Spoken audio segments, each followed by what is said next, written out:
اعوذ باللہ من الشیطان الرجیم، بسم اللہ الرحمن الرحیم۔ میں نے 96-7 میں جب صحافت کو جوائن کیا باقاعدہ طور پر، تو 98 میں میری ایک نوجوان خبرو پیس گروپ سے تعلق رکھنے والے افسر سے ملاقات ہوئی، جو اس وقت بطور اسسٹنٹ کمشنر صدر خدمات انجام دے رہے تھے۔ میں کیونکہ کرائم رپورٹنگ سے منسلک تھا اور اس وقت کمشنری نظام نافذ تھا، اس وقت ایڈمنسٹریٹو اور پولیس ان کا آپس میں گہرا تعلق تھا اور یہ ایک دوسرے کے بغیر ادھورے تھے۔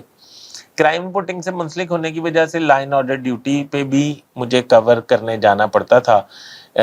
محرم کے ایام چل رہے تھے کہ ایک دن لائن آرڈر ڈیوٹی پہ جب میں کوریج کرنے کے لیے گیا تو وہاں اس نوجوان سے میری دوبارہ ملاقات ہو گئی۔ وہاں پہ کیونکہ کچھ فرصت کے لمحات تھے، میں کھڑا رہا، وہ بھی کھڑا رہا، پھر تھوڑی دیر کے لیے ہم بیٹھ کے اور بہت تفصیلی باتیں شروع ہو گئیں۔ کچھ ہی دیر میں ایسی شناسائی ہو گئی جس طرح ایک دوسرے کو یہ لگنے لگ گیا کہ ہم بہت عرصہ پہلے سے ایک دوسرے کو جانتے ہیں۔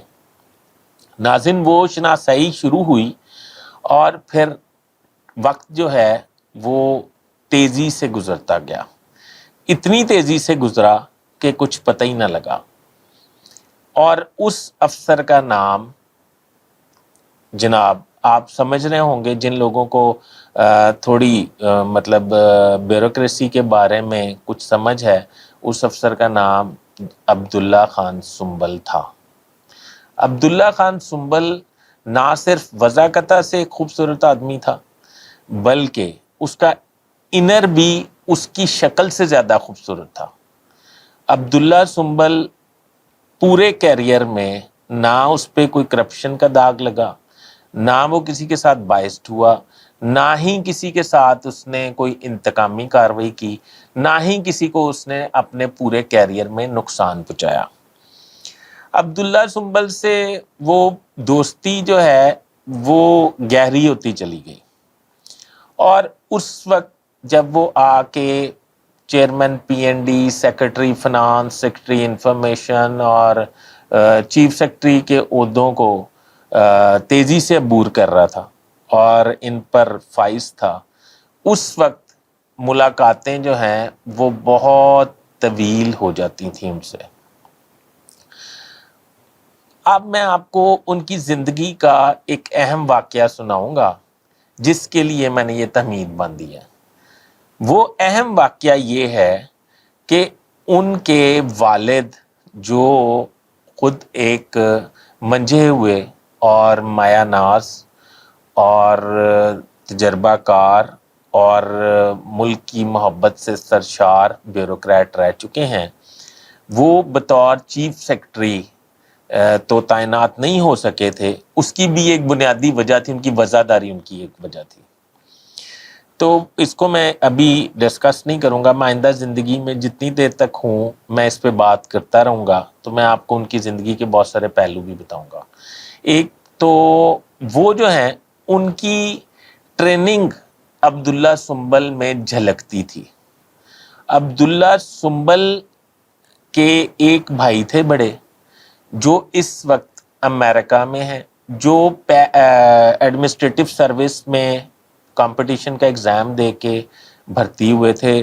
وہ بہت جلدی اس نظام سے بغاوت کر کے نوکری چھوڑ کر امریکہ شفٹ ہو گئے تھے، جس کا ان کے والد کو رنج تھا۔ عبداللہ سنبل سے ان کے والد نے یہ عہد و پیما کر رکھے تھے کہ اگر تم زندگی میں ٹریننگ یا اسکالرشپ یا پڑھنے کے علاوہ باہر جاؤ گے تو تم واپس لوٹ کے پاکستان آؤ گے، تم ساری زندگی پاکستان کو نہیں چھوڑو گے۔ یہ وہ بیوروکریٹ تھے جو پاکستان کی محبت میں شدید گرفتار تھے۔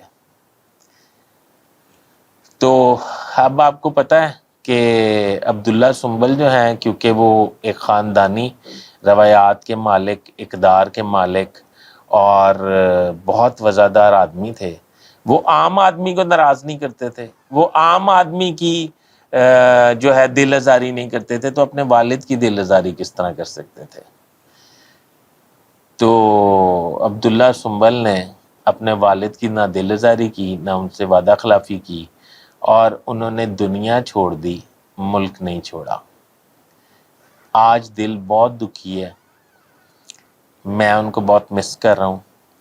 وہ بہت بڑے انسان تھے، وہ بہت اعلیٰ انسان تھے، اور میں یہ سمجھتا ہوں کہ ان کے پاس جو میری گھنٹوں ملاقاتیں ہوتی تھیں، گھنٹوں پر محیط ہوتی تھی، اس میں وہ اپنے دوستوں کے بارے میں تو بہت باتیں کرتے تھے، جس میں بڑے بڑے اہم بیوروکریٹس جو اس وقت اہم عہدوں پر فائز ہیں، ان کے حوالے سے وہ اتنی باتیں کرتے تھے کہ آپ سوچ بھی نہیں سکتے۔ وہ ایک بہت کرسٹل اینڈ کلیئر انسان تھے، اور بہت زیادہ سینسٹیو انسان تھے۔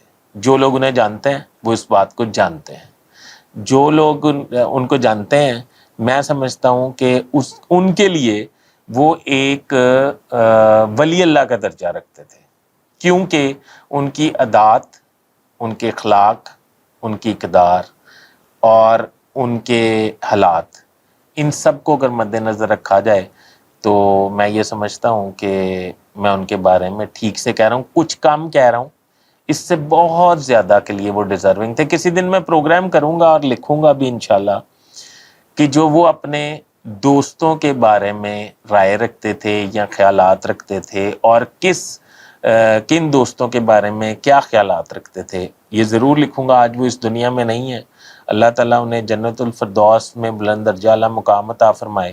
انہوں نے دنیا چھوڑ دی پر اپنے والد سے وفا کر کے، اللہ انہیں جنت میں جگہ دے اور ان کے والد کو صبر دے۔